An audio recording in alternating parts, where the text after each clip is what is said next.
Ito ang aking pangako,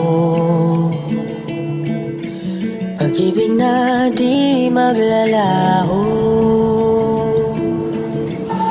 To be patient, to be kind and to be true, to love and to be loved by you. Chika Minute, Don Bell Update. Kung si Donato Antonio Pangilinan nakikibanding sa siblings at cousins niya, si Bel Mariana ay busy ngayon sa kanyang mga ganap. Tonight may ganap nga siya sa BDO. Kayod ng kayod ang dalaga. Pero ayon sa source, kahit busy ang dalawa, ay hindi daw nila makakalimutan na kontakin at kamustahin ang isa't isa, ayon sa isang Marites.